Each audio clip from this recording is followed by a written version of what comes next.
My nephew threw my birthday cake on the floor and said that dogs eat off the ground. I was shocked, and when I thought someone would defend me, I was left speechless.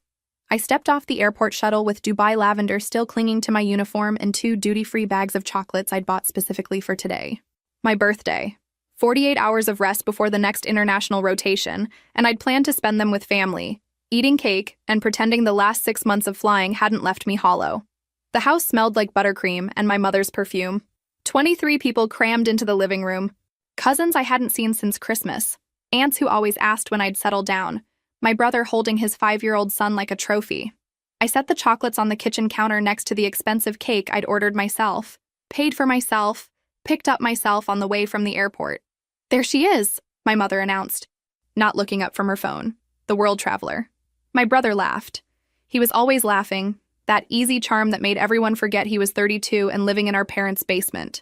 "How's the sky life, sis?" "Exhausting," I said, which was true. I'd spent the last week doing turnarounds between continents. Sleeping 4 hours between shifts, my body clock shattered across 7 time zones. The party moved like these things do. Cake came out, candles lit, everyone sang while I stood there feeling older than 40 should feel. I cut slices, passed plates, watched my brother take 3 pieces without asking if anyone else wanted seconds. That's when his son grabbed his slice and walked toward me with that particular determination 5-year-olds get when they've decided something is funny. He stopped directly in front of me, looked up, smiled. Then he flipped the plate. The cake landed frosting down on the hardwood floor I'd helped refinish 2 years ago, splattering buttercream across my boots. "Dogs eat off the ground," he said, clear as day, practiced. "Eat it." The room went silent in that terrible way where everyone hears but no reacts. I looked at my brother, waiting for the correction, the apology, anything. He was grinning, phone out, filming. "Come on," he said to his son, encouraging. "Tell her again. Dogs eat off the ground." The kid was delighted now, bouncing. I waited. Surely someone would say something. My mother, who lectured me about respect since I was old enough to talk. My father, who claimed family meant protecting each other. The aunts, the cousins, anyone. They looked at their plates, at their phones, anywhere but at me, standing there with frosting on my uniform boots and my birthday cake smashed on the floor. "That's just kids being kids," my mother finally said, waving her hand dismissively. "Don't be so sensitive." My brother was still filming, smirking, and that's when I understood. This wasn't an accident. This was a test, a performance, a reminder of exactly where I stood in this family's hierarchy. The dependable one, the responsible one, the one who takes it and doesn't complain because family is family and you don't make waves. I got paper towels. Bent down while they all watched, my knees cracking from too many hours standing in airplane aisles. Wiped buttercream off hardwood while my brother showed the video to my father, both of them chuckling. The kid was already asking for more cake, my slice apparently, since mine was on the floor. 20 minutes later, I was in my car, cake residue dried sticky in the treads of my boots. My phone started buzzing before I even reached the highway. My mother's name flashed across the screen, then my brother's, then my mother's again. I drove back to my small apartment in the city, the one I barely saw because I was always somewhere over the Atlantic or Pacific, sleeping in hotels that weren't home. I showered, made instant noodles, sat on my couch in the silence that felt different than it had that morning. My phone lit up one more time. My mother. I opened it. The message was formal, cold, typed with the precision of someone who'd been planning it. They were cutting contact. I was to stay away from the family permanently.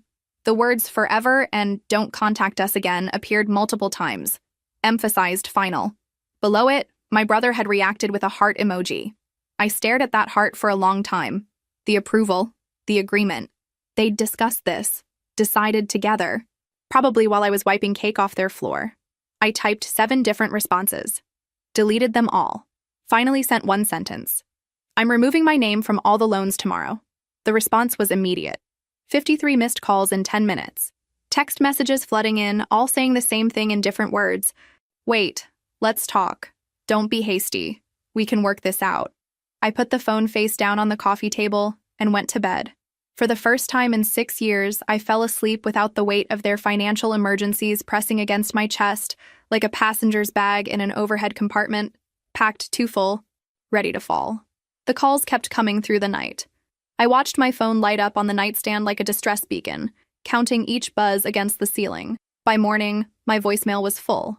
17 messages from my mother, each escalating from confusion to anger to threats about credit scores being tied together.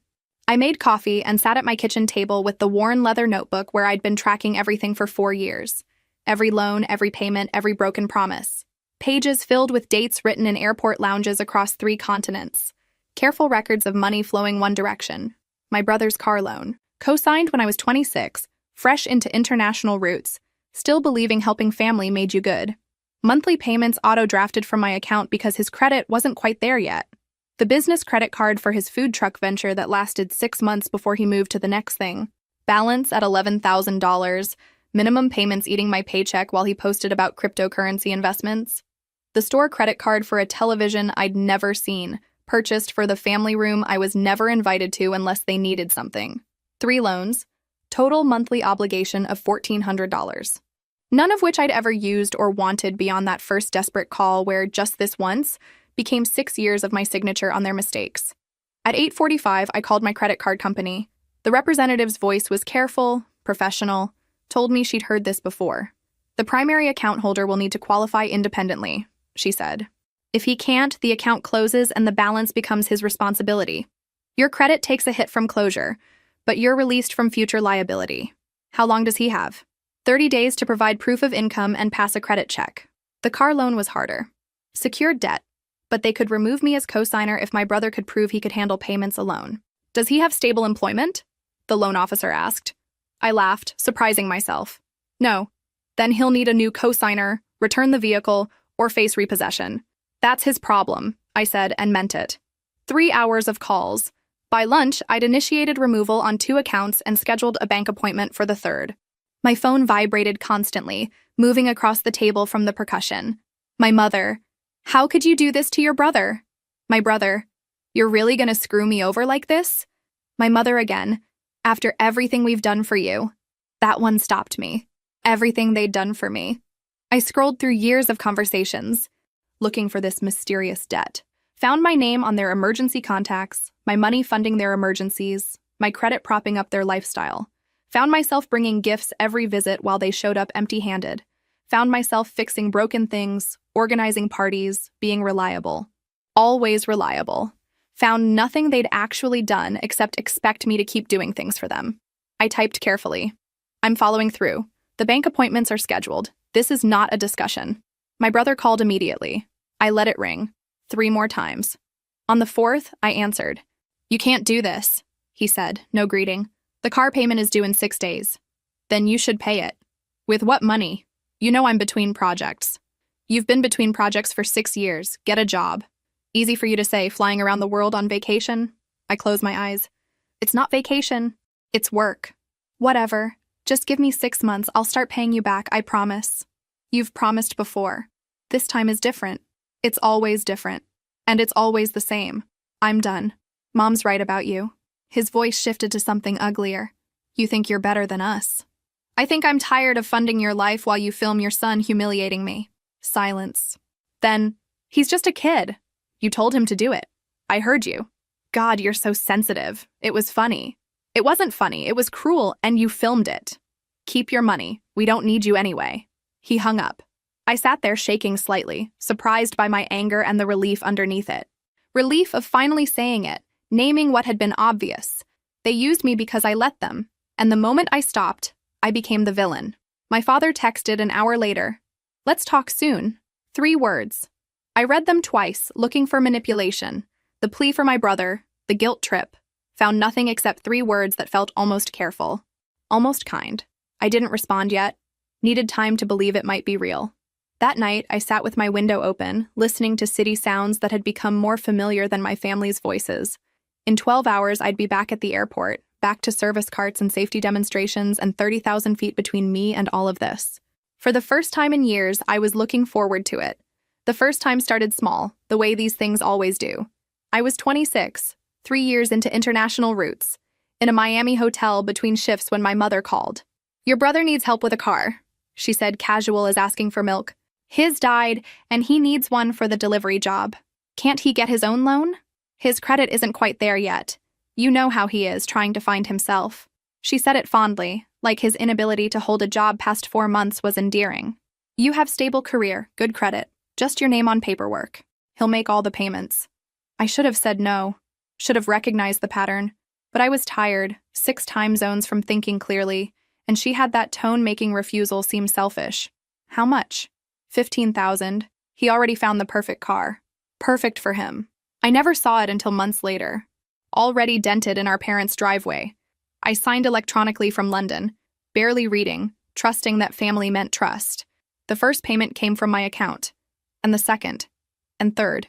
When I asked him about it, he was waiting for his first paycheck. Then the job fell through, then unexpected expenses. Then definitely next month. Next month never came. A year later, Tokyo. She called again. My brother wanted to start a food truck business. Partner, business plan, the whole thing mapped out. He just needed a business credit card for initial inventory. Why can't he get his own? The business is too new. Banks won't approve him without someone established. Temporary, just until it gets going. You're doing so well, and this could really be his thing. The thing that finally works. She always said that. The thing that finally works. As if his previous failures hadn't become my problem. I signed again. Told myself I was being a good sister. The food truck lasted 6 months. Card balance was 11,000 when he quit, blaming the partner, the location, the equipment. Never his fault. Minimum payments started auto-drafting. I set them up after the second missed payment triggered late fees and calls during a Dubai layover. By 30, my name was attached to 3 financial obligations I'd never wanted. The third was stupidest. A store credit card for a television. My mother called while I shopped in Singapore, exhausted from double shifts. We're upgrading the family room TV. Your brother found a deal but needs someone to put it on a store card. 0 interest for 18 months. Why my card? Because you're the only one who qualifies. It's for the family, for all of us to enjoy. Except I was never there. I was flying routes, living from hotels while they watched a television I paid for. I should have stopped after the first one. Should have seen what they were building. This structure where I was the foundation holding up their weight. But they had a way of asking, making it seem temporary, necessary, about love rather than money. And I didn't know how to say no to family. Your credit score is so much better became code for, you're useful and we need you. I was the responsible one. The fixer. They positioned it as compliment, being relied on. But trust looked a lot like being used when it only went one direction. Between loans, I kept flying. 6 days on, 2 off. Beijing, Paris, Dubai, London. I collected hotel points I never used and brought duty-free gifts from places they'd never visit. My brother showed up to dinners empty-handed, late, sometimes not at all. But when he came, he was the entertainment, the charismatic one with stories that weren't even half true. I fixed the sink when it leaked, changed locks when keys went missing, organized parties, and cleaned up after. I provided while he performed, and somehow he was celebrated. At family gatherings, he'd tell elaborate stories about business ventures like they were successes, rather than failures funded by my credit. My mother would beam at him, her golden boy, always trying, always dreaming. When I talked about my work, she'd scroll through her phone or check on something in the kitchen. The only time I got their full attention was needing something. Another signature, another favor, another problem only my credit score could solve. Then suddenly I was important, valued, the daughter they were proud of for being responsible and family-oriented. His son was born during one of these crises. Food truck had just failed and he needed money for baby supplies. I held the infant in the hospital while my brother filmed everything for social media, building his narrative as dedicated father. The baby was soft and small and innocent. I bought him a teddy bear from the gift shop, $40. That teddy bear sat in the nursery they set up in my parents' basement, where my brother lived rent-free while I paid his car payment from Amsterdam hotels. I'd look at photos they posted, the baby in his crib surrounded by toys, and wonder if anyone noticed I was the only one actually providing for him, while his father posed for photos and planned his next failed venture. The pattern was set. I was the mule, silent and dependable, carrying weight no one else wanted to carry. And they were content to let me as long as I didn't complain, didn't ask for reciprocation, didn't expect to be anything more than useful. I started keeping the notebook after the third loan, when I couldn't track it all in my head anymore between time zones and exhaustion. A small leather journal I bought in a Florence airport, the kind with a strap that wrapped around. First entry was simple. Car loan, $15,000. Monthly, $342. Brother responsible. Never paid. Business credit card, $11,000 balance. Minimum, $250. Business failed. Brother moved on. Television, $4,000. Monthly, $89. For family room, I'm never in. Total, $1,432. Every month. For things I didn't want, didn't use, didn't benefit from. Nearly a third of my take-home pay disappeared into accounts I'd signed from guilt and exhaustion. I tracked every promise, too. The notebook became a record of broken words, written in hotel lounges across continents. Miami, March 2019. Mom called. Brother promises to start paying car loan next month. Tokyo, April 2019. Delivery job fell through. We'll start paying when next opportunity comes. Paris, September 2019. Food truck taking off. He'll pay back everything once cash flow stabilizes. Dubai, February 2020. Food truck closed, starting new venture. Can't pay anything now. London, July 2020. Needs money for baby supplies. Will definitely reimburse with tax return. Amsterdam, April 2021. No tax return mentioned. When I brought it up, mother said I was being petty about money when there's a baby involved. Temporary appeared 47 times in my notes over 4 years. Just this once appeared 31 times. I promise appeared 62 times. Not one promise kept. I calculated what I'd lost. Not just monthly payments, but late fees when I couldn't pay from overseas. Interest accruing because I could only afford minimums. Opportunities missed because my credit was maxed with their debt. $28,000 over 4 years. More than my savings. More than I'd spent on myself. $28,000 that could have been a house down payment, a degree, travel to places I wanted rather than airports I had to be in. Small humiliations tracked alongside the money. I recorded those too, needing proof it wasn't just in my head. December 2019, brought Swiss chocolates. Brother arrived with nothing, ate half the box. May 2020, fixed parents leaking faucet during layover. $60 in parts, 2 hours work. Mother thanked me by asking if I could also look at the door hinge. September 2020, organized nephew's first birthday. Bought decorations, cake, coordinated family. Brother showed up an hour late, took credit and photos. February 2021, called to say happy birthday to mother. She was distracted, said she'd call back. Never did. Brother's birthday the next week got a party.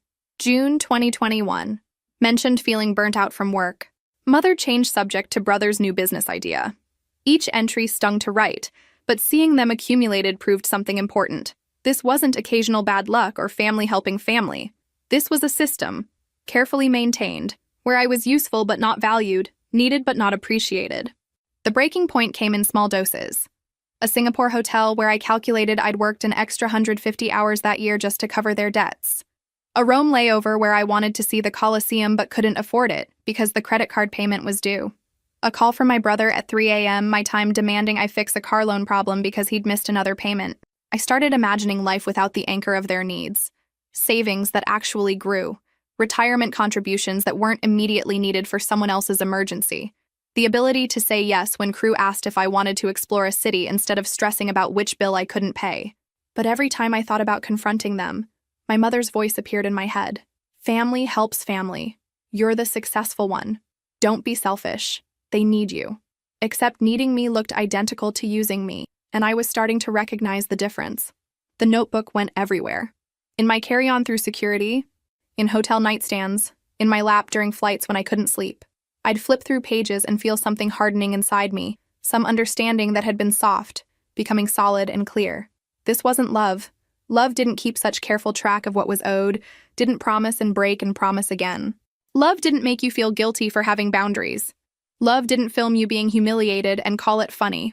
The last entry before everything changed was simple, written the night before my birthday. I can't do this anymore. Something has to change. Either them or me, and it won't be them. I didn't know how right I'd be. The small indignities were worse than the money, somehow. Money was quantifiable, trackable. But the casual disrespect, the thoughtless taking, the way they treated my effort like it was expected rather than generous, that hollowed me out in ways a bank balance couldn't capture. My laptop went missing from my old bedroom. I'd left it during a 3-week Asia rotation, and when I came back, it was gone. My brother had borrowed it for a project. When I got it back 2 weeks later, half the keys stuck and the screen had a cracked spider webbing from the corner. It was like that when I got it, he said, not looking up from his phone. No, it wasn't. I've had that laptop for 4 years. My mother sighed from the kitchen. Things break. At least he returned it. At least he returned it. That was the standard. Not that he shouldn't have taken it, damaged it, or lied. Just that he gave it back eventually, and I should be grateful for that bare minimum. Holiday gatherings were performances where I played supporting cast. I'd arrive with expensive European chocolates, boxes carefully carried through customs. My brother showed up 3 hours late with nothing, and somehow still was the star. He'd tell stories about his latest venture, embellishing until they sounded successful. And my mother hung on every word. When I talked about work, about emergency landings I'd helped manage, she'd glance at her phone. That's nice.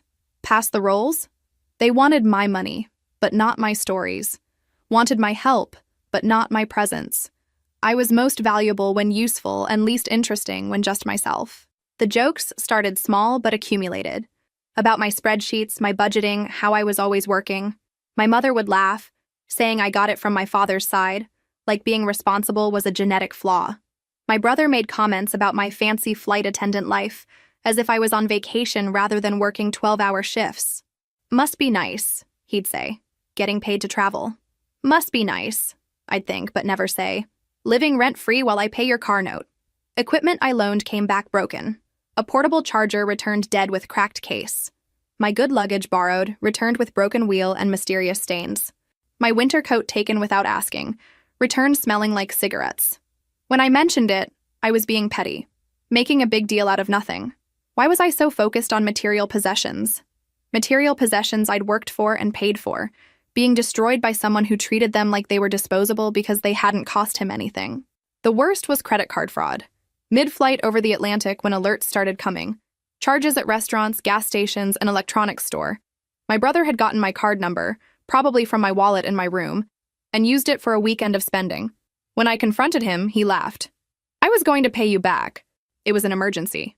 What emergency requires $200 at a restaurant? I had people over. Business contacts, networking. You wouldn't understand. I understood perfectly. My money was always available for his emergencies, his businesses, his networking, his life, and my actual emergencies. The exhaustion and stress and financial burden, those didn't count because I had a steady job and should just handle it quietly. My nephew was born into this dynamic. A beautiful baby I held in the hospital while his father posed for photos, who I bought gifts for from airports worldwide, who I loved despite everything. But even that love was weaponized. Don't you want to see him grow up?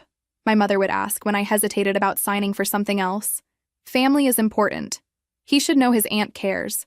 As if caring could only be measured in co-signed loans. As if love required debt. I'd watch my brother parent through a phone screen, filming everything for social media, building a narrative of involved fatherhood while my mother watched the baby and I paid for the car. The performance mattered more than reality, and I was tired of being the one who made reality possible so he could perform. The last gathering before my birthday, I brought expensive pastry from a Paris bakery, the kind that took me an hour to find because I'd wanted something special. My brother ate 3 pieces, then wrapped up the rest to take home. When I pointed out I'd brought it for everyone, he shrugged. There's plenty, don't be selfish. I stood there with frosting residue on the plate, watching him load a container with what I'd carried across an ocean, and something shifted. Not broke, not yet. Just shifted, like tectonic plates moving before an earthquake. That night, I added a new page to my notebook, not tracking money or promises this time. Just one question, written in careful handwriting. When did I become the person they could treat this way? The answer came at my birthday party, in frosting on hardwood floors and a 5-year-old saying, "Dogs eat off the ground," while his father filmed and laughed. Flying taught me to recognize warning signs, a slight vibration before turbulence hits. The way passengers shift before someone gets sick. The particular tone in a pilot's voice that means something's wrong even when words sound calm. I'd been ignoring warning signs with my family for years. Or maybe just hoping they'd resolve themselves if I was patient enough, accommodating enough, useful enough. The way you hope turbulence will pass if you just wait it out. But the birthday incident wasn't turbulence. It was the alarm bell, the emergency light. The moment when you realize waiting isn't going to solve anything. I'd spent the day after cleaning buttercream from boot treads, making bank calls, trying to understand how I'd let it get this bad. Not just the money, the whole thing. The entire structure where I gave and they took, and somehow I was supposed to be grateful for the opportunity to be useful. My mother's message arrived like a formal notice. No hey or can we talk? Just, we've decided it's best if you stay away from the family, permanently. Don't contact us again. Below it, my brother's heart reaction. Not accidental. Deliberate approval of my banishment. They'd discussed it, agreed, coordinated it, probably while I was wiping cake off their floor. I read it 3 times, looking for something I'd missed, some indication of my crime, what I'd done wrong, but there was nothing except the implication that existing, that having boundaries, that daring to be humiliated and show it, was offense enough. They'd decided I was the problem. Not the financial exploitation, not the casual cruelty, not filming a child humiliating an adult. Me, for being sensitive, for not laughing along. The irony was sharp. They were kicking me out for not being grateful enough for the privilege of being used. I sent the message about removing my name from loans without really thinking it through. It wasn't planned, wasn't strategic. It was just the only power I had left. If they didn't want me in the family, they didn't get my credit score either. The response was immediate. 53 calls in 10 minutes. Text messages flooding with increasing desperation. Suddenly, I was family again. Suddenly, my presence mattered. Suddenly, they wanted to talk, to work it out. But the solution was always the same.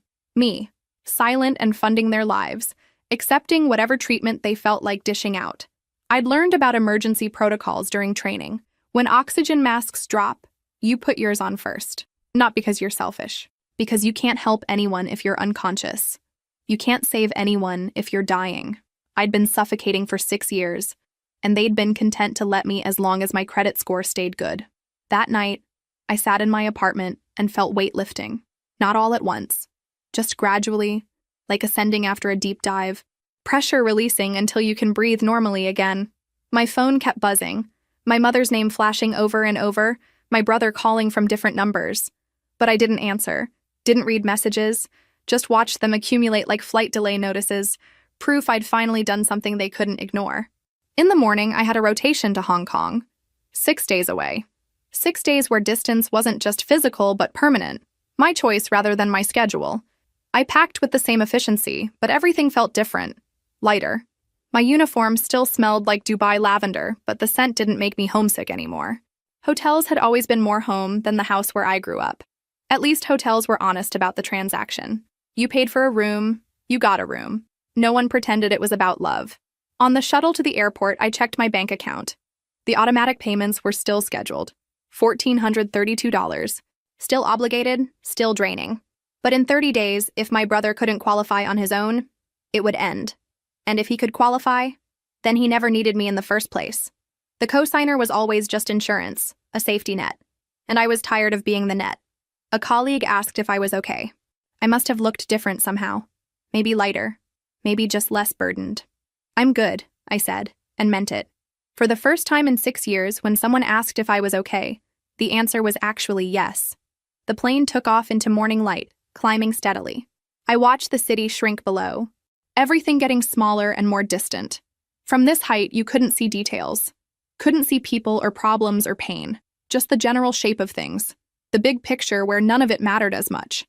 I'd spent years at this altitude, seeing perspective people below didn't have, and somehow I'd forgotten to apply that perspective to my own life. Forgot that, from up here, their problems looked smaller, manageable, things they could solve themselves if they had to, things they would solve themselves now, because I wasn't going to be their solution anymore. I arrived at the bank at 8:59 on a Tuesday morning, folder in hand organized with the same precision I used for pre-flight safety checks. Every document in order, every account number highlighted, every policy clause I'd researched in airport lounges during layovers. The specialist who helped me was maybe 50, with reading glasses on a chain and calm demeanor. She looked at my folder, then at me, and something in her expression softened. "Let me guess," she said. "Family loans." "How did you know?"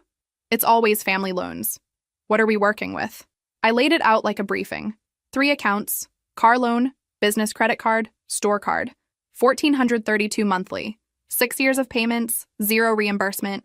My voice got steadier as I talked, the same tone I used to calm nervous passengers. She listened without interrupting, making notes. When I finished, she looked up. "The business credit card, we can revoke your guarantee and require the primary holder to requalify within 30 days. If he can't provide proof of income and pass a credit check, the account closes and debt becomes his exclusively. And my credit takes a hit from closure, but nothing compared to what continued missed payments would do. You'd be released from future liability immediately." Something loosened in my chest. The car loan? Trickier. Secured debt. We can remove you as cosigner, but only if he can refinance in his own name. He'll need to prove he can handle the payment independently. He can't. She didn't look surprised. Then he has 3 options. Find a new cosigner, return the vehicle voluntarily, or face repossession. How long? 30 days from when we notify him. My phone buzzed. My brother's name. 7th call that morning. I flipped it face down. The store card is simplest, she continued. We close it to new charges immediately. You remain liable for what's already owed, but nothing new can be added. So I'm still stuck with part of it. For now. But we can work out a payment plan. And once it's paid off, you're done. No more surprises. She pulled up forms, started typing. I need to ask you something. Are you sure? Because the moment we process this, your family loses their financial safety net. Things are going to get difficult for them. Things have been difficult for me for 6 years. I'm done being the safety net. She nodded, something like approval in her eyes. Good. Then let's get started. The next hour was signing and initialing and dating. Each signature felt significant, like closing a door that had been stuck open. The specialist explained every form, every implication, every timeline. 30 days for requalification, 30 days for car loan resolution, immediate closure of new charges. My phone vibrated continuously. 10 calls, 15, 20. Messages from my mother, my brother, relatives I hadn't talked to in years, suddenly very concerned about family unity. They're panicking, the specialist observed. They should have panicked 6 years ago when they asked me to co-sign the first loan. We processed the credit card next. She made calls, initiated requalification. I heard her say financial exploitation and felt validated. Someone with authority was confirming what happened to me had a name. It wasn't sensitivity, it was exploitation. The car loan took longer. More forms, more signatures, more calls. But eventually, done. Notification sent. 30-day countdown started. He would have to prove he could handle the payment alone, and we both knew he couldn't. One more thing, the specialist said. You might want to put a fraud alert on your credit report. If they have access to your personal information, they might try to open new accounts. I thought about my brother using my credit card without permission. How do I do that? She wrote down steps, websites, phone numbers. It's free. Makes it harder for anyone to open credit in your name without direct authorization. Just a precaution. Thank you, I said, meaning it. She printed copies of everything, slid them across the desk. You're doing the right thing. I know it doesn't feel like it. Probably feels terrible, actually. But you're doing the right thing. I see people in your situation who wait too long, end up with destroyed credit and no way out. You're stopping it while you still can. I left the bank with my folder heavier but shoulders lighter. Morning sun was bright, almost too bright, and I stood on the sidewalk just breathing. It was done. Not finished. 30 days still had to play out, but initiated. Set in motion. Inevitable now. My phone showed 42 missed calls. I didn't listen to voicemails, didn't read messages. Just put it in my bag and walked to my car where I sat for 5 minutes with engine off, feeling like I'd just completed the hardest pre-flight check of my life. Everything was secure now. All exits identified. Safety equipment in place. Ready for takeoff. I drove to my parents' house 2 days later, knowing exactly what I'd find. The driveway was full. My mother's car, my father's truck, my brother's car that I'd been paying for. Even my aunt's sedan, backup, called in. The door opened before I could knock. My mother stood there, arms crossed.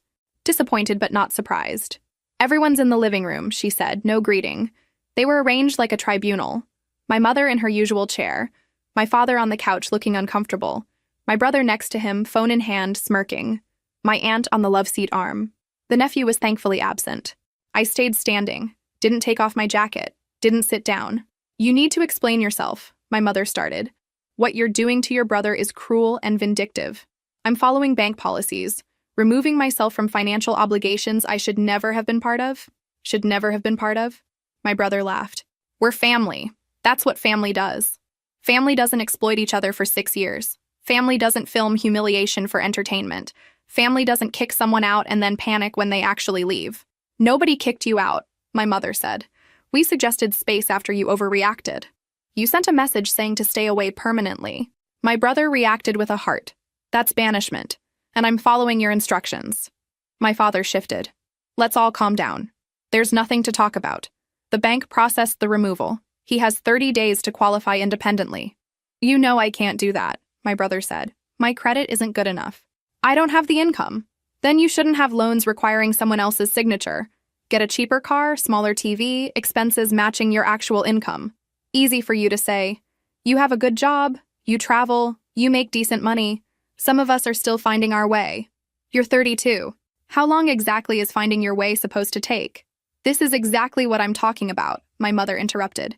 You've always looked down on your brother. I felt something cold settle in my chest. I've never looked down on him. I've carried him. For 6 years, I've carried him financially while he bounced from project to project.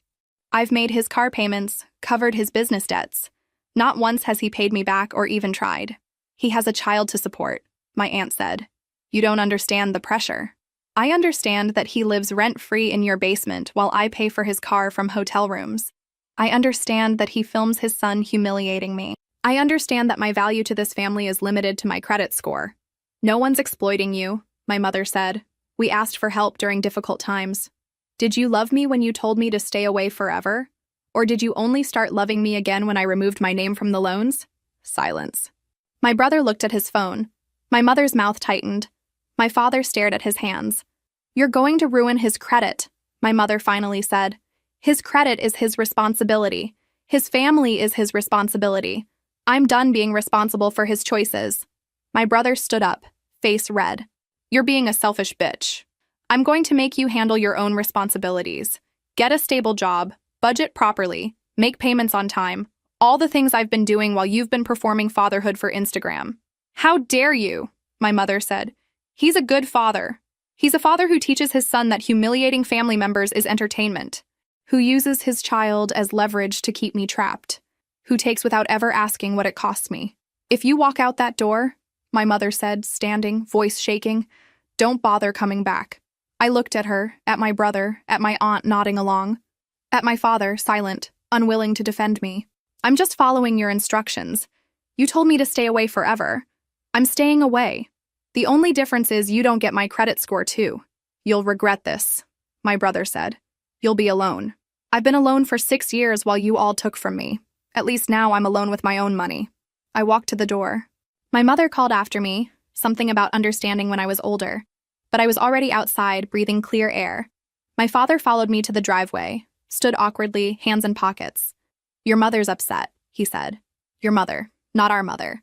She'll calm down. I don't care if she calms down. I'm done. He nodded slowly. The boy shouldn't have done that. At your party. No, he shouldn't have. But he learned it from his father, and nobody stopped him because nobody ever stops anything in this family except me. They matter, he said quietly. Your feelings. To me. They've always mattered. Not enough to defend me. Not enough to tell her she was wrong. Not enough to stop him from using me. No, he admitted. Not enough. I got in my car. He stood watching as I backed out, past all their vehicles, onto the street leading away from the house where I'd grown up learning that love meant sacrifice, and sacrifice meant silence. I drove back to my apartment and didn't cry. Just felt lighter, the way you do when you put down something heavy you've been carrying too long. The first week was paperwork and silence. I spent layovers in airport cafes changing passwords, reviewing credit reports between flights, scanning documents, and uploading them to secure storage. The mechanical process of protecting myself from people who were supposed to protect me. I flew Singapore, then Dubai, then London. Each city felt cleaner somehow. Hotel rooms more welcoming without constant vibration of family emergencies through my phone. I still got messages, dozens, but they arrived to a device I'd started leaving face down. My mother sent paragraphs, long rambling texts about wolves and packs, loyalty and blood, how family doesn't abandon family. I read them in a Singapore hotel overlooking the city and felt nothing but tired recognition. She'd constructed an entire metaphor system around my obligation to them.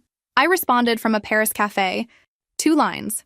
Love shouldn't require debt. Family shouldn't feel like servitude.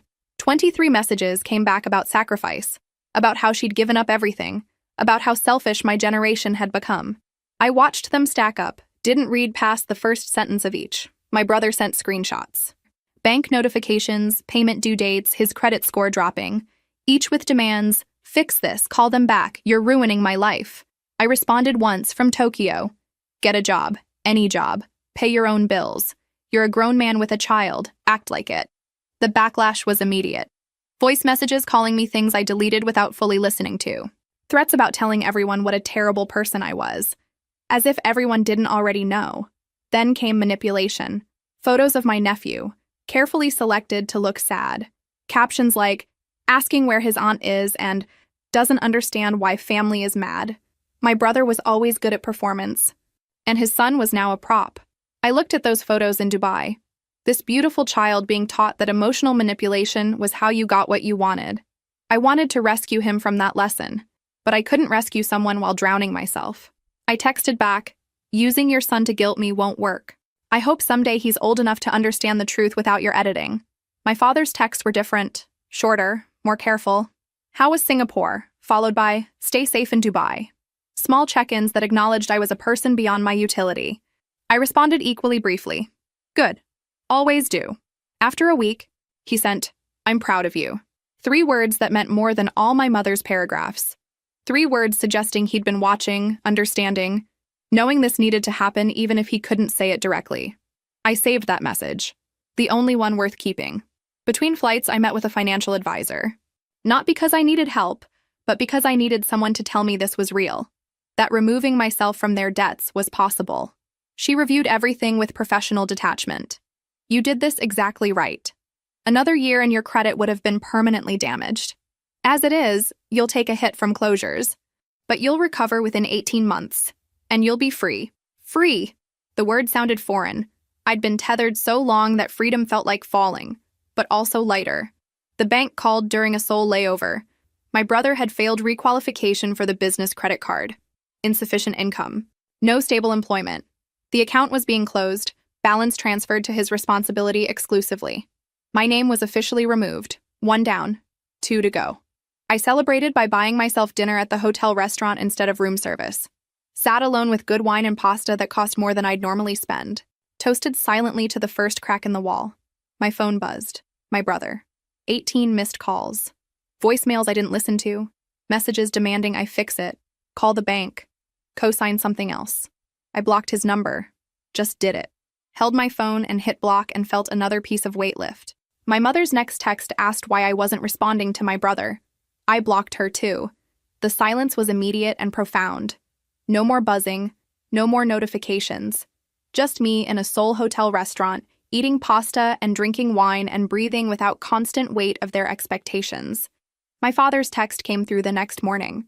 He wasn't blocked yet. They're asking me to convince you to call them. I told them you're an adult making your own choices. Thought you should know. I stared at that message for a long time. It wasn't much. It wasn't defending me in the moment, wasn't stopping the exploitation before it started, but it was something. A small recognition that I had the right to my own decisions.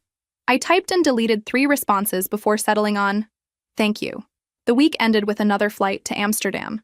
I'd been based out of my small apartment for 6 years, and suddenly it felt like maybe I could actually live there. Buy plants, hang pictures, stop treating it like storage between flights, and start treating it like home.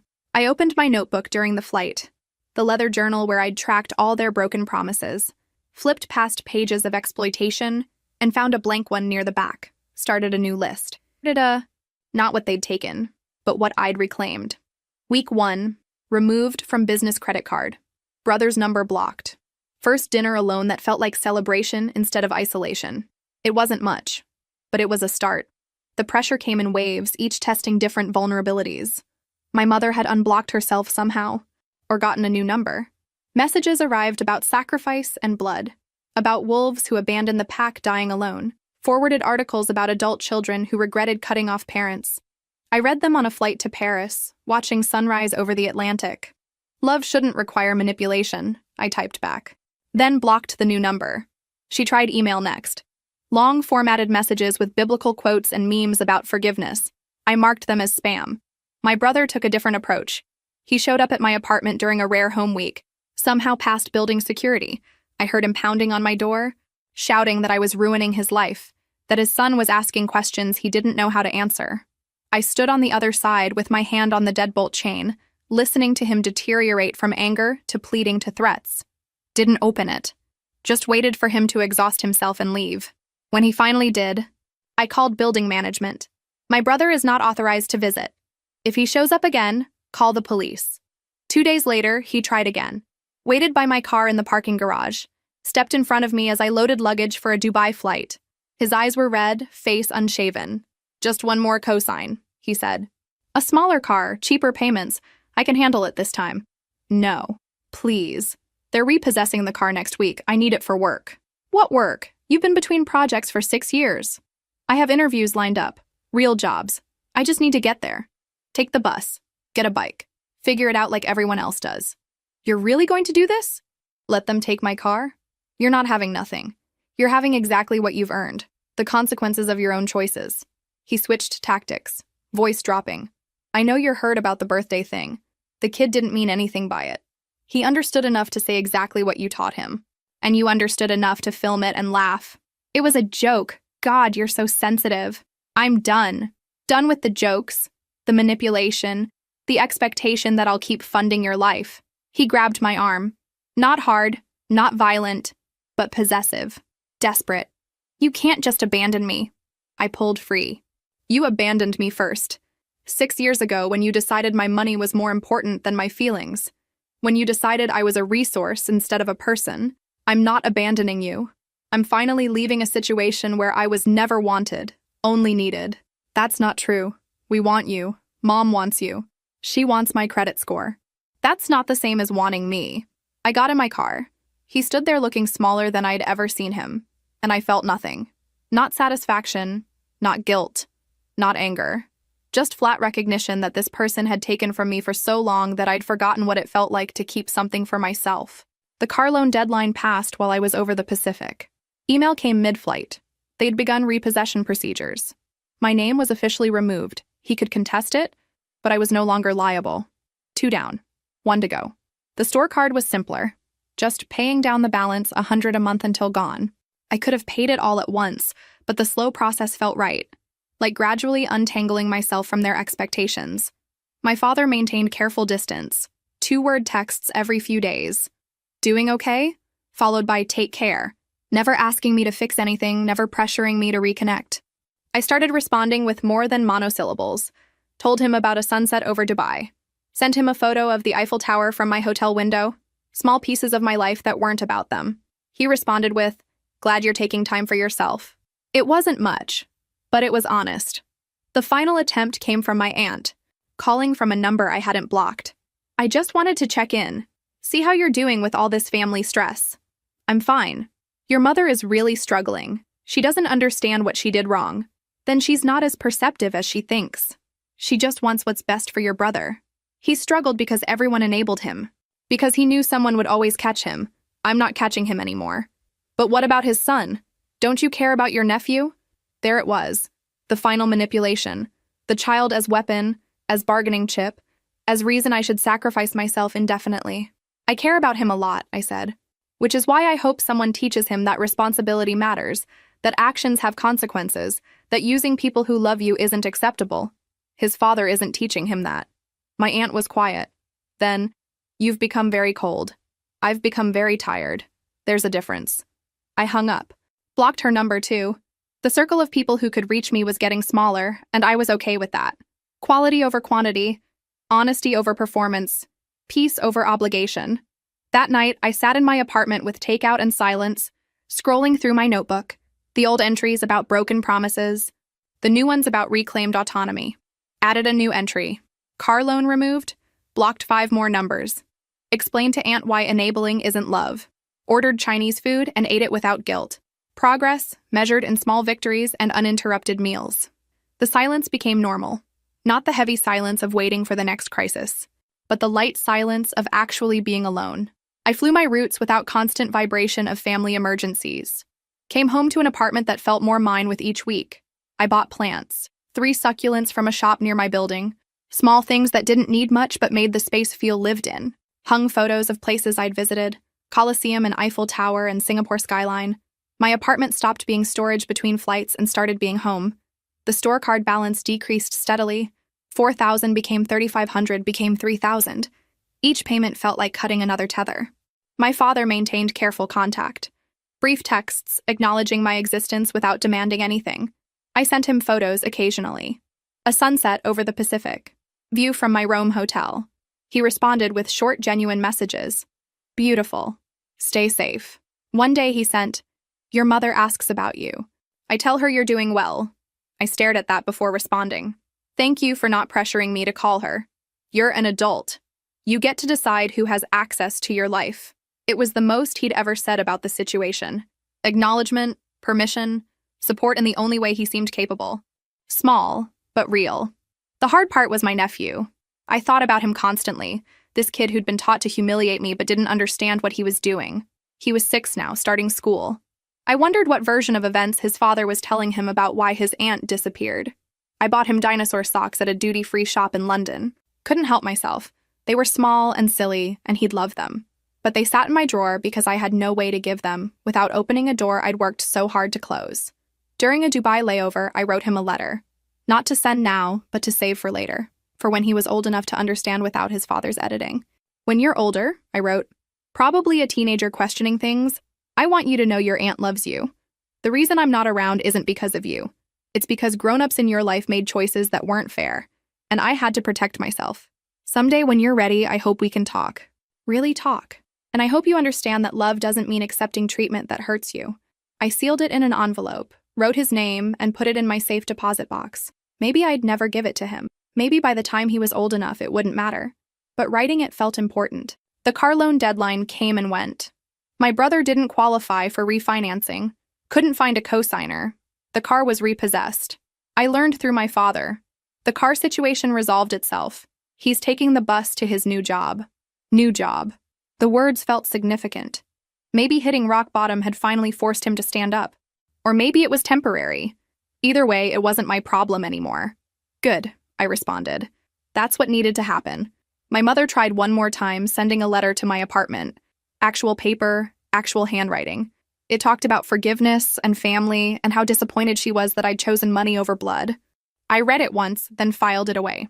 Didn't respond, didn't engage. The accusation about choosing money over blood was especially rich coming from someone who'd only reached out after I removed my money from their access.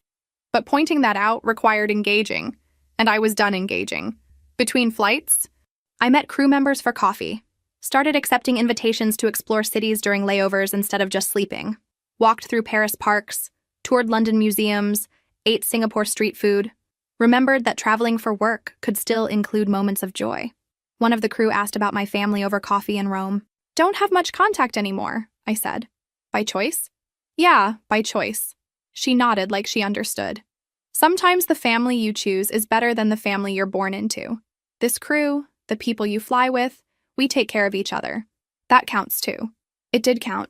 Maybe not in the same way. Maybe not with the same history, but it counted.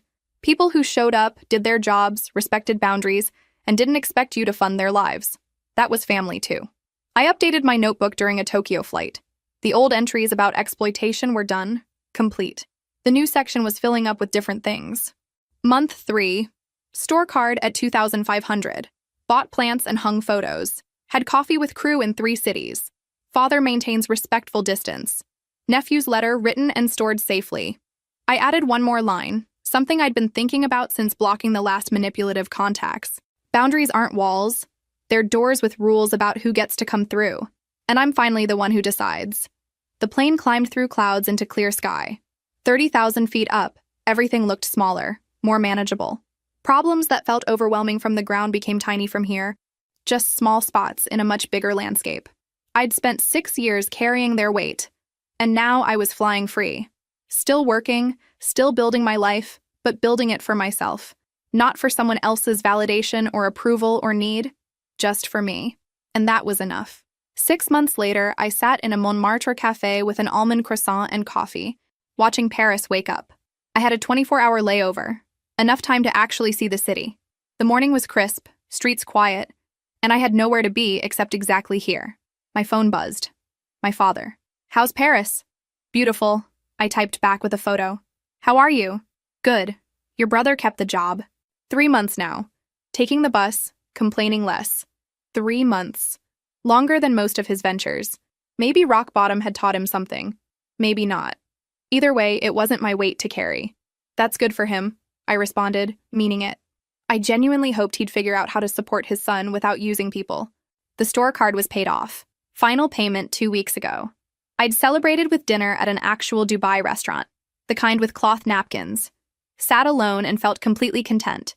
My apartment had become real home. Plants on windowsills, art on walls, bookshelf with actual books. Good coffee, kitchen supplies, things acknowledging I lived there and not just passed through. The crew had become my community. We met for drinks during layovers, explored cities together. They knew pieces of my story and never pressured for details. One of them, Robin, had become something like a friend. She'd been through her own family estrangement. It gets easier, she'd told me. You stop waiting for them to understand and start building your life without needing their approval. She was right. I'd stopped checking blocked messages, stopped wondering if my mother had figured out what she'd done wrong, stopped hoping my brother would apologize. I'd let go of needing them to validate my choices.